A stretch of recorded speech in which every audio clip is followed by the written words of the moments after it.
प्रेम से बोलो गणेश जी भगवान की जय, सरस्वती मैया की जय, शंकर भगवान की जय, पूजनीय सदगुरुदेव भगवान की जय, राधे कृष्ण भगवान की जय। कहते कठिन समझते कठिन, कहते कठिन समझते कठिन, साधत कठिन विवेक, होय गुणाक्षर न्याय जो उन्हें प्रेत्यो है अनेक। श्री रामचरितमानस उत्तरकांड के 118वें दोहे से आज का मंगलमय पाठ शुरू होता है। सभी प्रेमी जन महानुभाव से नम्र निवेदन है, प्रेम से हर्षपूर्वक पाठ को सुनो। बहुत सुंदर प्रसंग है। श्री काव्यप्रसून जी महाराज श्री गरुड़ जी महाराज को बता रहे हैं कि अब तुम ध्यान से सुनो, जो बात हम कह रहे हैं अगर ये बात तुम समझ गए, अल्लाह अपन सबके लिए कह रहे हैं ये बात। भगवान गरुड़ जी तो भगवान के निज वाहन है, कृपा पात्र है, तो वे सब जानते हैं, पर हम सबके कल्याण के निमित्त ही गरुड़ जी से कहते हैं काव्यप्रसून जी कि अगर जो ज्ञान अब हम बता रहे हैं वो ज्ञान अगर समझ गए तो भगवान के चरणों में प्रीति हो जाएगी। क्यों? क्योंकि भगवान के चरणों में प्रीति जब होती है तो प्रीति होने से पहले कम अनेक प्रकार की कठिनाइयां होती हैं। अनेक कठिनाई प्रसंग चल ही रहा है, उसी क्रम में आगे लिखते हैं पूज्यपाद गोस्वामी तुलसीदास जी महाराज, कहते हैं कि ज्ञान कहने में कठिन है, ज्ञान समझने में कठिन है, कहने में समझने में कठिन है। जिस पर भगवान की कृपा है, जिसको ज्ञान है वो तो ठीक है, सरल है उसके लिए। तुमसे पूछा जाए 5 गुणे 5, तुम्हें पता है तो तुरंत बोलोगी 25, और जिसको पता नहीं है वो क्या समझ पाए। तो इन चीजों को कहना, ज्ञान को कह पाना और समझ पाना, ये दोनों बातें कठिन है। क्योंकि कह पाता है केवल ज्ञानी, समझ पाता है जिसके पास ज्ञान हो वही समझ भी वही पाता है। समझने में भी कठिन है और साधनों में भी कठिन है। जिससे जैसे जो ज्ञान किसी को हो जाए उस ज्ञान के मुताबिक चलना भी कठिन है, उस ज्ञान का साधन करना भी कठिन है। यद्यपि संयोग बस कदाचित यह ज्ञान हो भी जाए तो फिर उसे बचाए रखने में अनेकों विघ्न हैं। ज्ञान को बचाए रखना, ये भी, इसमें भी कई प्रकार के जो है विघ्न होते हैं। कैसे होते हैं लिखते हैं महाराज आगे,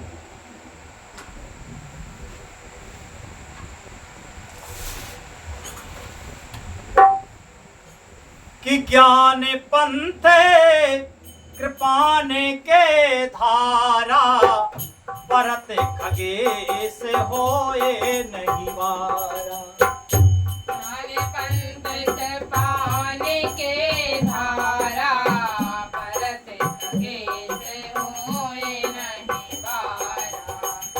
जो निर्विघ्न पंथ निर्वहाई, सो केवल्य परम पद रही।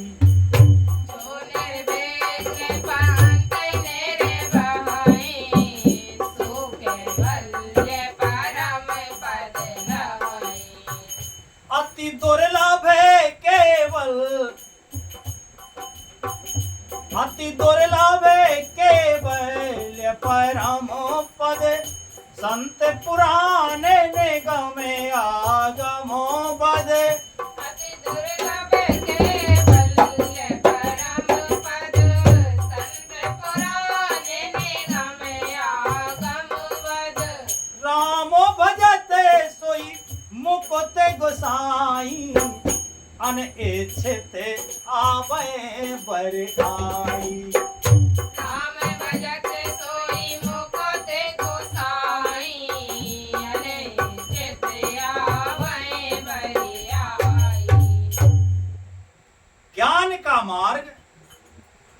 कृपाण यानी दुधारी तलवार की धार के समान है। क्यों? ज्ञान है, अगर उसका दुरुपयोग हो गया तो धार के समान है। धारदार हथियार लिए हो, चूक गए तो अपना भी अंग कट जाता है कभी कभी, होता ना। हे पक्षीराज, इस मार्ग से गिरते देर नहीं लगती है। जो इस मार्ग को निर्विघ्न निवाह कर ले जाता है वही केवल मोक्ष रूप परम पद को प्राप्त करता है। जो निभा ले जाए, नहीं तो बीच में ही टूट के गिर जाते हैं साधन। संत, पुराण, वेद और शास्त्र ये सब यह कहते हैं कि केवल्य रूप परम पद अत्यंत दुर्लभ है। परम पद अति दुर्लभ है, किंतु हे गोसाई, ध्यान से सुनो, कहते हैं कि ये परम पद अति दुर्लभ है, लेकिन हे गोसाई, वही अत्यंत दुर्लभ मुक्ति श्री राम जी को भजने से बिना इच्छा किए भी जबरदस्ती आ जाती है। बोलो। और ये कलयुग के लिए लिखा है पूज्यपाद गोस्वामी तुलसीदास जी महाराज ने, क्योंकि कलयुग महाराज की हमें दो बातें बहुत अच्छी लगी, बहुत हृदय से आदर करते हैं, जबरदस्ती नहीं, हृदय से आदर, क्योंकि दो बातें बहुत कठिन हैं जिनको बिल्कुल सरल किया है कलयुग महाराज। चलेगी उसी की जिसका राज्य है। जैसे आज सत्ता में आदरणीय मोदी जी बैठे, तो जो मोदी जी कहेंगे उसका पालन होगा कि नहीं होगा? वही होगा। विपक्ष क्या, विपक्ष तो लड़ता रहे, चिल्लाता रहे, चलेगी नहीं उतनी ज्यादा, है ना। विचार किया जाएगा उस पर चलेगी नहीं। चलेगी किसकी? सत्तारूढ़ पार्टी चलेगी। तो अभी जो समय है कलयुग महाराज का है, तो नियम किसका चलेगा? कलयुग महाराज का। कलयुग महाराज ने नियम बनाया है कि जो भगवान का नाम जप करे तो वो सहज ही, गोस्वामी तुलसीदास जी महाराज लिख रहे हैं इस बात को, कि राम जी को भजने से बिना इच्छा किए, तुम इच्छा भी ना करो कि हमें भगवान चाहिए, फिर भी भगवान तो आएंगे, जबरदस्ती आएंगे। नियम है, क्योंकि राजा का आदेश है ना, कलयुग महाराज राजा है, तो कलयुग का नियम है कि जो भजेगा सो भगवान को प्राप्त होगा। कोई कठिन साधना नहीं, और कम समय में भी। एक और बहुत अच्छी बात हमें लगी कलयुग महाराज की, जो इतनी कठिन थी, क्योंकि जो अपराध से बच पाना बहुत बड़ी बात है। अपराध तीन प्रकार से होते हैं, मन से, वचन से, कर्म से। जैसे हम किसी का नुकसान कर दें तो वो नुकसान होगा, वो अपराध बनेगा, उसका हमें पाप लगेगा, भोगना पड़ेगा। वचन से, मुंह से हम किसी को अपशब्द बोल दें, उसका उसको उस शब्द का चोट होगा, उसे उसका दुख होगा, उसका दंड हमें, उसका पाप बन गया, उसका दंड हमें मिलेगा। ठीक है। अब मान लो कि ये क्रिया से बच भी गए, तो मन से अगर हमने सोच लिया कि इसका बुरा हो जाए, सोचने मात्र से पाप लग जाता है, पाप लग जाता है, और पाप का तो फल मिलता है दुख। तो कलयुग ने इस पाप को मुक्त कर दिया है कि मन से तुम अगर किसी का बुरा सोच भी लो तो तुम्हारा अपराध नहीं माना जाएगा। क्यों? क्योंकि इस कलयुग में ऐसे खान पान, ऐसे आचरण, ऐसे आचार आहार विहार हैं, होंगे हमारी व्यवस्था के अनुसार, कि मन को वश में कर पाना तो सबकी वश में नहीं है, बहुत कोई ही कर पाएगा। तो अगर मन बस में नहीं भी है, मन से अगर किसी का बुरा सोच भी लिया, तो सोचना नहीं चाहिए, जो भजन करता वो तो नहीं सोचता है कभी, पर विचार आ भी गया, धोखे से भी कभी आ जाता है, तो उसका अपराध नहीं गिना जाएगा, वो अपराध माना नहीं जाएगा। जबकि अन्य जो युग हैं, सतयुग, त्रेता, द्वापर में, इनमें मन से भी अगर किसी का बुरा सोच लिया तो अपराध बनता था, पाप लगता था, उसका भोगना पड़ता था। तो मन से, वचन से, कर्म से, तीनों प्रकार से बचना पड़ता था। अब मन से किया हुआ अपराध ये गिना नहीं जाएगा। बोलो कितनी बड़ी कृपा है कलयुग महाराज की। लोग कहते हैं कि जमाना खराब है। जमाना कहाँ खराब है? अरे आज कैसा तो कुछ जमाना ही नहीं। कितने साधन, कितनी व्यवस्थाएं खाने पीने की, रहने की। हम जैसे गरीबों को भी बढ़िया सुंदर रहने की व्यवस्था है, सुरक्षित है, शासन की व्यवस्था है, कोई गलत नहीं बोलता, कोई हमें कोई परेशानी, सबके लिए ऐसी व्यवस्था है। कैसे कितना सुंदर सुहाना। अब इस सुंदर समय में भी भगवान को ना जपे तो अभी तो इसका दुर्भाग्य ही है। तो ये दो बातें हमें बहुत अच्छी लगी। एक और बहुत अच्छी बात है, मन से भी अगर कोई किसी को सोच ले कि हे भगवान इसका मंगल हो, उसका पुण्य बन जाएगा। मन से भी यहाँ बैठे बैठे चले जाओ जटाशंकर, हे भगवान लो आपको हम एक लोटा जल चढ़ाएं, जल का फल मिल जाएगा। बैठे बैठे अपने घर पे इतना फल। बोलो कलयुग से इतने से अच्छा योग है कोई? बहुत कठिन साधना, सोचना मुश्किल था हम जैसे लोगों को। हम लोगों का कोई सामर्थ्य है ना, शरीर का बल है ना, इंद्रियों की कोई साधना है ना, बुद्धि विवेक है, कुछ तो नहीं है। फिर भी कृपा है, धन्य है। पढ़ते हैं आगे, लिखते हैं इसी क्रम में महाराज आगे कि जे में थल बेनो जले रहे ना सकाई, कोटे भाते को करे उपाई। जिमे तल बिनु जले रहे ना सकाई, कोटि भाते को करे उपाई। तथा मोक्षे सुखे सोने खगिराई, रह ना सकें हरि भगत बिहाई। तथा मुखे सुखे सोनो खगराई, रहे न सके हरि भगत बिहाई। असे बिचारे हरि भगत सयाने, मुक्ति निरादरे भगत लुभाने।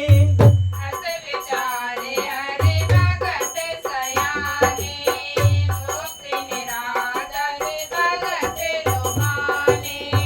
भगत करते बिनो जतन प्रयासा, संस्कृति मूल अवेद्यानासा। भगत करत बिनु जतन प्रयासा, संस्कृति मूले अवेद्यानासा। भोजन करय त्रिपत हित लागी, जिम सो असन पचवे जठरागी। भोजन करय त्रिपित हित लागी, जिमि जो असन पचवे जठरागी। अस हरि भगति सुगम सुखदाई, को अस मूड़ न जाए सोहाई। अस हरि भगत सुगम सुखदाई, को अस मूढ़ न जाए सोहाई। देव के सेव्य भाव विनय, भाव न तरह और गार। सेवक सेव्य भाव बिने, भाव न करे उदिगार। भजहु राम पद पंकजे, अस सिद्धांत विचार सियापत रामचंद्र की जय। जो चेतन कहे जड़ करय, जड़हि करय चेतन। अस समर्थ रघुनाथ नाय कहे, भजहि जीव जे धन। राधे। जैसे स्थल के बिना जल नहीं रह सकता, चाहे कोई करोड़ों प्रकार के उपाय क्यों न करे, वैसे ही हे पक्षीराज सुनिए, मोक्ष सुख भी श्री हरि की भक्ति को छोड़कर नहीं रह सकता है। ऐसा विचार कर बुद्धिमान हरि भक्त भक्ति पर लुभाए रहकर मुक्ति का तिरस्कार कर देते, मुक्ति का भी तिरस्कार कर देते। हमें भक्ति चाहिए, मुक्ति नहीं चाहिए।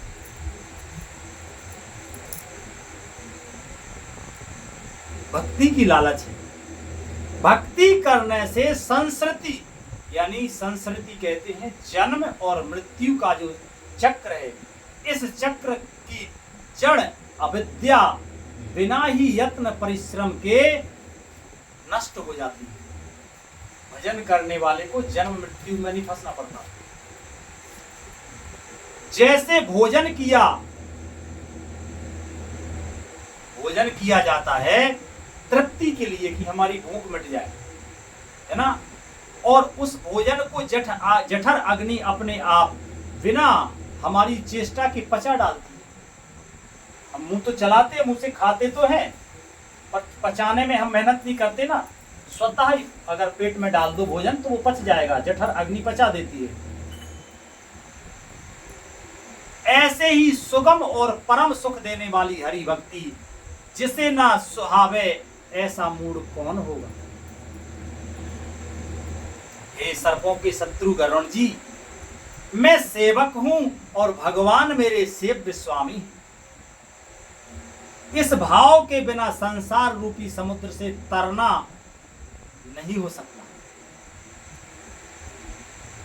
ऐसा सिद्धांत विचार कर श्री रामचंद्र जी के चरण कमलों का भजन कीजिए। काकभूषण जी कहते हैं कि भगवान श्री रामचंद्र जी के श्री चरणों का भजन कीजिए, जो चेतन को जड़ कर देता है और जड़ को चेतन कर देता है। जड़ चेतन जानते हो, जो जड़ को चेतन कर दे और चेतन को जड़ कर दे, ऐसे समर्थ श्री रघुनाथ जी को जीव भजते हैं वे धन्य हैं। आज कथा का मंगल में विश्राम यही होता है। प्रेम से बोलो श्री रामायण मैया की जय। हरे कृष्ण कृष्ण कृष्ण हरे हरे, हरे राम राम राम राम हरे हरे। हरे कृष्ण कृष्ण कृष्ण हरे हरे, हरे राम राम राम हरे हरे। हरे कृष्ण कृष्ण कृष्ण हरे हरे, हरे राम राम राम हरे हरे। हरे कृष्ण कृष्ण कृष्ण हरे हरे, हरे राम राम राम हरे हरे। प्रेम से बोलो आनंद कंद भगवान की जय। संत सद्गुरुदेव भगवान की जय। शंकर भगवान की जय। संत समाज की जय। विप्र समाज की जय। श्रोता समाज की जय। जय जय श्री राधे श्याम निताय गौर हरि बोल।